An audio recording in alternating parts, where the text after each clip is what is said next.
চলো বন্ধুরা, আজকে সকলকে নিয়ে যাব মা তারাতারিণীর মন্দির, যেটা উড়িষ্যাতে অবস্থিত। তো মা তারাতারিণী মন্দিরটি একটি পাহাড়ের উপরে অবস্থিত। তো এই পাহাড়ে উঠার জন্য ৩ রকমভাবে উঠা যায়। পায়ে হেঁটে উঠা যায়, রোপওয়ে আছে, রোপওয়েতে করে উঠা যায়, এবং গাড়ি আছে ছোট, সেই ছোট গাড়িতে করে উঠা যায়। আমি আজকে তোমাদেরকে রোপওয়েতে করে নিয়ে যাব। তো রোপওয়ে নর্মাল টিকিট হচ্ছে এখানে ৬৫ টাকা, এবং কনসেশন টিকিট হচ্ছে ৪০ টাকা। এই যে রোপওয়েটি চলে এসেছে, এটিতে চেপে আমি উপরেতে যাব। তো উপরে যাওয়ার সম্পূর্ণ দৃশ্যটা কেমন লাগছে এবং উপর থেকে মন্দিরটা কেমন লাগছে সবটাই দেখে নিই। চলো একসাথে। রোপওয়ে এখন রান করতে শুরু করে দিয়েছে। এই দেখো, আমি এখন উপরের দিকে যাচ্ছি। ওই যে দূরে দেখা যাচ্ছে, এতটা উপরে আমি এখন যাব। তো চলো একসাথে সকলে মিলে চলতে থাকি এবং দেখতে থাকি ভিডিওটা। এটি হচ্ছে মা তারিণী দেবীর মন্দির। দেখো, এটি হচ্ছে গেটটা, ভিতরে মন্দির আছে। চলো ভিতরে প্রবেশ করা যাক।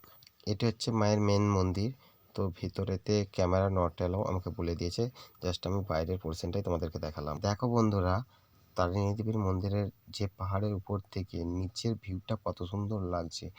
ওই দেখো, একটা ব্রিজ দেখা যাচ্ছে, একটা নদী আছে, কত সুন্দর লাগছে ভিউটা। আর এই যে রাস্তাটা দেখতে পাচ্ছ, যারা পায়ে হেঁটে আসবে, বাসে বা রোপওয়েতে আসবে না, এটা সেই পায়ে হেঁটে আসার সিঁড়ির যে রাস্তা, সেটা হচ্ছে এই রাস্তা।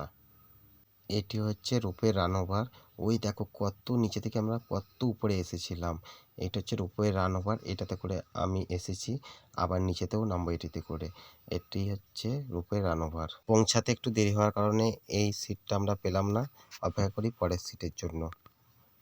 এই দেখো, আর একটি আসছে, এটিতে করে আমি চড়ে এখন নিচেতে যাব।